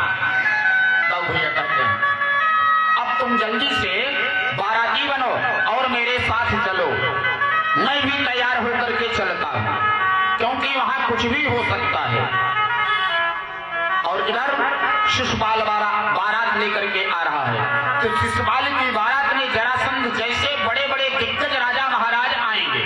तब भैया कहते हैं, और कृष्ण कन्हैया तो अकेले चले गए, मुझे पूरी तैयारी के साथ चलना होगा। दाऊ जी का प्रभु के प्रति वात्सल्य भाव है कि मेरा छोटा भैया है, अकेला कहीं समस्या में न फंस जाए। तो पूरी नारायणी सेना तैयार करके दाऊ जी ने हल मुसल सवाल करके चल दी। सवेरा होते होते प्रभु रथ कुंदनपुर की सेवा में लेकर के पहुंच गए। भगवान बोले, पंडित जी कुंदनपुर आ गया, अब आप जाकर के रुक्मिणी को समझाइएगा कि हम आ चुके हैं, वह किसी भी प्रकार से भयभीत न रहे, जैसा पत्र में लिखा है वही सब होगा। पंडित जी चल पड़े। इधर पूरे कुंदनपुर में हल्ला मच गया कि बारात आ गई। शिशुपाल बैंड बाजे को लेकर के आ चुका था। शिशुपाल की बारात आ गई थी। रुक्मिणी ने कहा, पिताजी सुन लिया है आपने, बारात आ गई है, मैं जनवा से आदि का प्रबंध करने जा रहा हूं और आप सगाई का सामान लेकर के जल्दी से आ जाओ, क्योंकि उस दिन केवल बात करके आया था, सगाई का कुछ नहीं दिया था। ठीक है बेटा, चलो आधुनिक तरीके से विवाह हो रहा है। जब बारात आ गई तब सगाई चढ़ाई जा रही है, तो भीष्मक जी सगाई का सामान तैयार करके ले जाने लगे और रुक्मिणी का एक एक क्षण युग के समान बीत रहा है, न जाने क्या हो रहा है। इधर बारात आ गई, उधर द्वारकाधीश का कुछ पता नहीं चल रहा है। इतना ही नहीं, पंडित जी भी अभी लौट करके नहीं आए। यही सोच करके रुक्मिणी जो है बहुत चिंतित है। और रुक्मिणी बोली, हाथ जोड़ करके भोले बाबा को याद कर रहे हैं, हे भोलेनाथ, सोमवार के बहुत व्रत मैंने किए, सोमवार का मैंने बहुत व्रत किया, बहुत आपकी सेवा की, जल चढ़ाया, पूजन किया, तुम्हारे आज व्रत अनुष्ठानों का पूरा फल चाहिए हमको, यही फल हमको दीजिए। आज सब देवता मेरे विपरीत क्यों हो रहे हैं? यहाँ तक कि जो ब्राह्मण को संदेश लेकर के भेजा था वह ब्राह्मण देवता भी नहीं आ पाए। दुर्भगाया नये माता नानकूले महेश्वर देवी सा विमुखा गौरी रुद्राणी गिरिजा सती। रुक्मिणी देवी देवता को याद कर रही हैं कि अचानक बाएं अंग फड़कने लगे रुक्मिणी के। ओहो, बायां अंग औरतों का फड़कता है तो शुभ शकुन हो रहा है। रुक्मिणी सोच रही कि शुभ शकुन तो हो रहा है। वाम ऊर्वहौ नेत्राम अस्फुरत प्रेभाषण। रुक्मिणी को शुभ संकेत मिलने लगे। अचानक सामने से पंडित जी भी आते दिखाई पड़ गए, मंद मंद मुस्कुराते, डंडा घुमाते पंडित जी चले आ रहे हैं और आने वाले की चाल चेहरा से ही पता चल जाता है कि कार्य बनाकर आ रहा है, कि काम बिगाड़ करके आ रहे हैं। रुक्मिणी जी को देखते ही प्रमुदित हो गई ब्राह्मण देवता को देख करके। काम बन गया, रुक्मिणी प्रसन्न हो गई।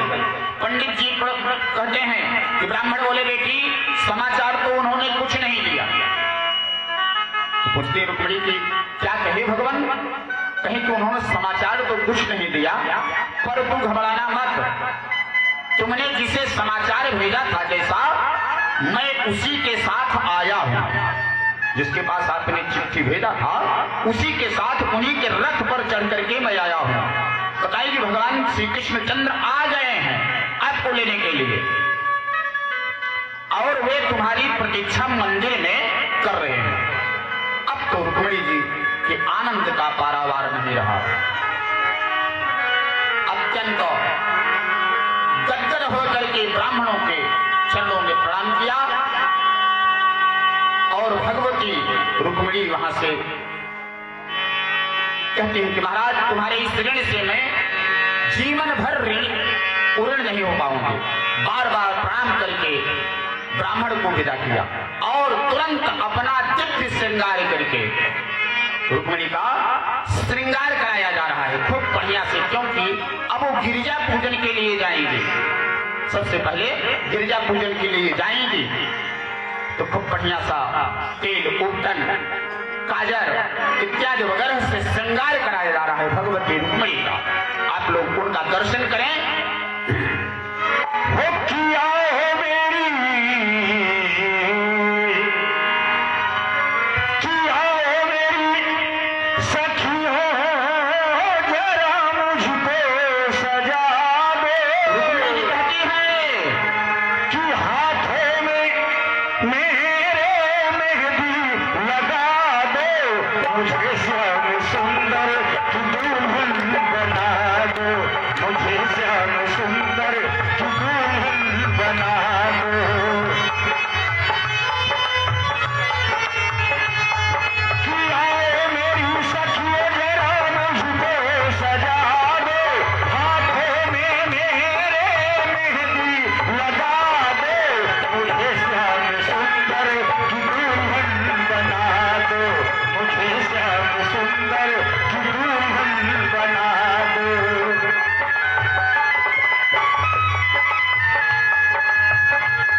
जो है मंदिर में, गिरजा मंदिर में पूजन करने के लिए धीरे धीरे आ रही है। और रुक्मी जो है उनकी सुरक्षा में चारों तरफ से सैनिक लगा दिया है। सैनिकों ने दौड़कर सारा मंदिर घेर लिया है। रुक्मिणी जी धीरे धीरे चल रही हैं। धीरे धीरे आकर के मंदिर में रुक्मिणी पहुंची थी। थाल पूजन का लेकर के गिरजा मैया के पूजन में चल रही हैं। धीरे धीरे सखियां घेर करके पूजन कराने के लिए चल रही हैं और सारे सैनिक उनको घेरे हुए हैं। इधर से और जाकर के मंदिर में बैठी रुक्मिणी जी पूजन कर रही हैं और पूजन करके प्रार्थना कर रही हैं। नमस्ते ताम्बिका भीषणम,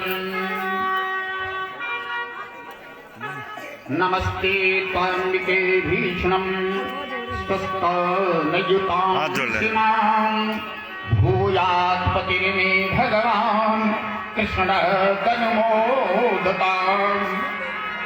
द्रौपदी जी इतना विभोर है कि भगवान गिरिजा से, शंकर जी से, पार्वती जी से पूजन करते हुए अश्रु की धारा नीचे बह रही है। रोती हुई रुक्मिणी कहती हैं कि द्वारिकाधीश श्री कृष्ण ही मुझे पति रूप में प्राप्त खड़ी रहे, ऐसा और आशीर्वाद दीजिए। रोती हुई रुक्मिणी गौरी की पूजा कर रही है। भाव में हो रहे हैं। देवी मैया प्रसन्न हो गई और रुक्मिणी को आशीर्वाद दे दिया। मैया ने कहा, मैनू जाहि राचे मिलहि सोबर, सहज सुंदर सामरो, कैरूंगा निधान सुजान सीलो, सनेहु जानत रावरो, कैरूंगा निधान सुजान सील सनेह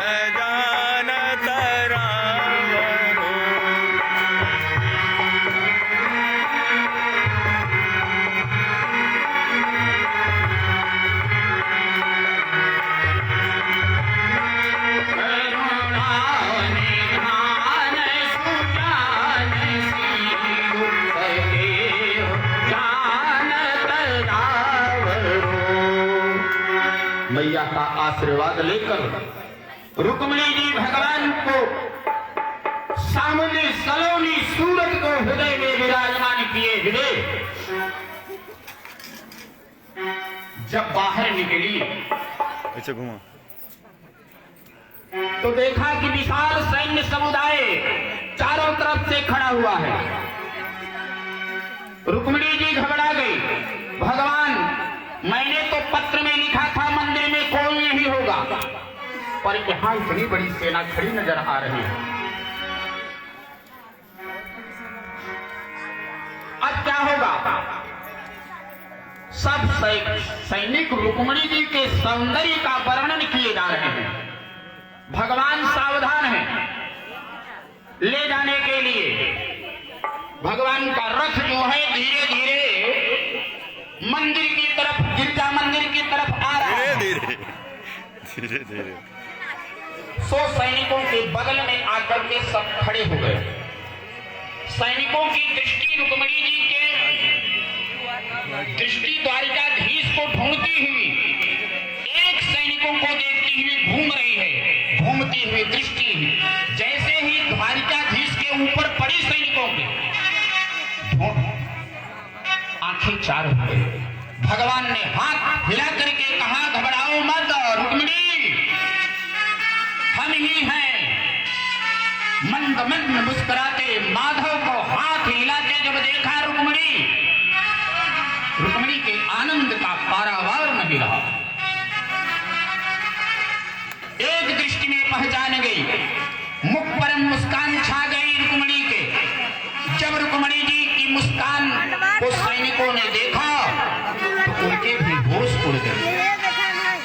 भगवान सबके बीच में से आगे बढ़े, धीरे से रुक्मणी का हाथ पकड़कर अपने रथ की ओर चल गए। पहुंच गए। सैनिक देखते जा रहे हैं, क्या गजब हो रहा है।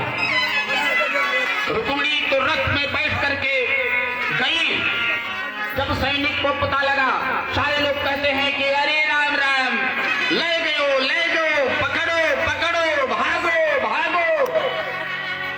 जैसे भी दौड़ लगाई और चिल्लाना प्रारंभ किया, अरे भगोड़े भागता है, तेरे अंदर थोड़ा भी क्षत्रित्व नहीं है तो हमसे युद्ध कर। बार बार जब युद्ध की चुनौती देने लगे तो भगवान ने रथ को मोड़ दिया और युद्ध के लिए भगवान खड़े हो गए। जैसे ही भगवान युद्ध के लिए खड़े हुए, आप लोग थोड़ा बैठ जाइए, शांति बनाइए। अभी भगवान रुक्मणी का हरण करके लेकर के जा रहे हैं और रास्ते में अभी युद्ध होगा, तब शादी संपन्न होगी।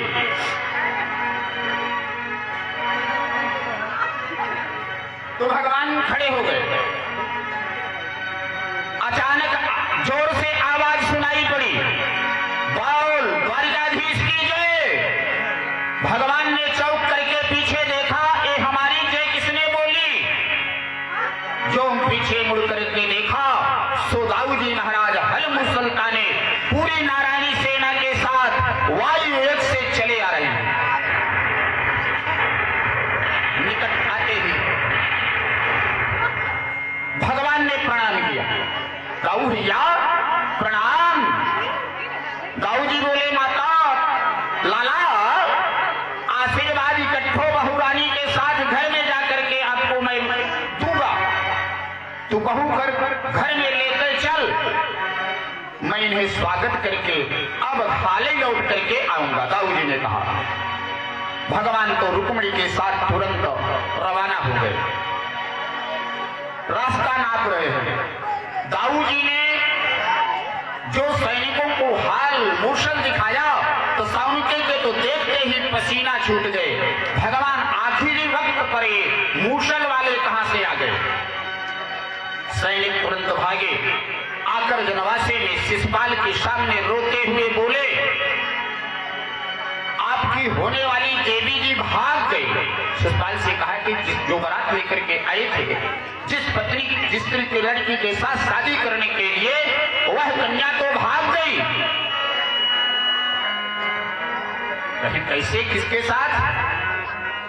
सैनिक कहते हैं वही काला काला मुरली वाला आया और सबकी आंखें में मोहनी डालकर तब कैसे पागल बना करके ले गया, पता ही नहीं चला महाराज।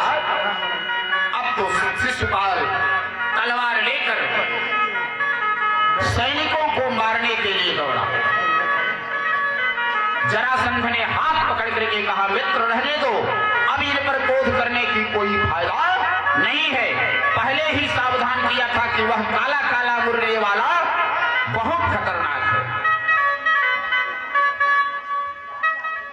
अब शिषपाल भगवान का कट्टर दुश्मन बन गया। जब तक दिन भर में 100 गाली नहीं सुना दे, उसका भोजन ही हजम नहीं होता। परंतु जब रुक्मिणी जी के बड़े भाई रुक्मी जी को यह समाचार मिला कि मेरी बहन को कृष्ण हरण करके ले गया, तब उसे बहुत क्रोध आया। उसने पूरी सेना के बीच शस्त्र उठा करके प्रतिज्ञा की, अहत्वा समरे कृष्णम, अहत्वा समरे कृष्णम प्रत्युहिया च रुक्मिणी पुण्डिनम न प्रवेशामि सत्यमेतं ब्रवीमि वः। अब प्रेम से बोले कृष्णचंद्र भगवान की। रुक्मी ने प्रतिज्ञा किया कि मैं कृष्ण को मारकर अपनी बहन को यदि आप वापिस लौट करके नहीं लाया तो इस कुंडनपुर में मैं कभी प्रवेश नहीं करूंगा। प्रतिज्ञा करके चल पड़ा और रास्ते में भगवान का रथ पकड़ लिया। जो लड़ने की चुनौती दी तो भगवान ने भी युद्ध प्रारंभ कर दिया। रुक्मिणी जी घबरा गई, भगवान ये क्या गड़बड़ हो गया? एक तरफ भैया, एक तरफ पतिदेव, भयंकर युद्ध हुआ। अब रुक्मिणी क्या करे? एक तरफ उसका सगा भाई और एक तरफ उसके पति परमेश्वर। परंतु जब रुक्मिणी के सभी रथ घोड़े समाप्त हो गए रुक्मिणी के, तो रुक्मिणी निहत्था हो गया। तब भगवान ने चमचमाती तलवार निकाली। तलवार देखते ही रुक्मिणी घबरा गई, प्रभु के चरण पकड़ लिए जाकर। योगेश्वर प्रमेयात्मन, योगेश्वर प्रमेयात्मन, देव देवं जगतपते, हे तुम नारहसि कल्याण अभातरण्ये महाभुज।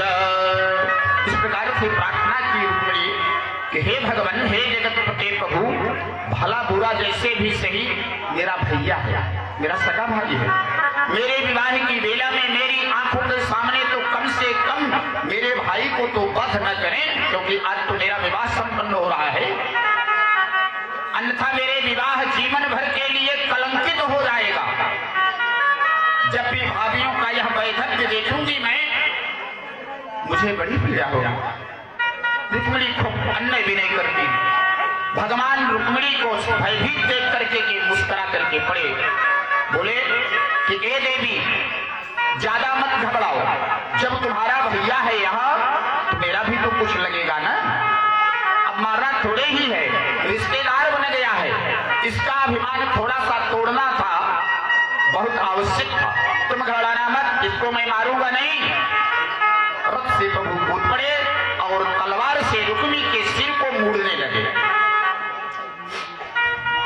अब जब सिर को रुक्मिणी के सिर को भगवान तलवार से मोड़ने लगे, इतने विजय शंख बजाते हुए दाऊ जी वहां पर आ गए। बड़े भाई दाऊ जी ने कन्हैया को खूब डांट लगाई। ये भी कोई तरीका है?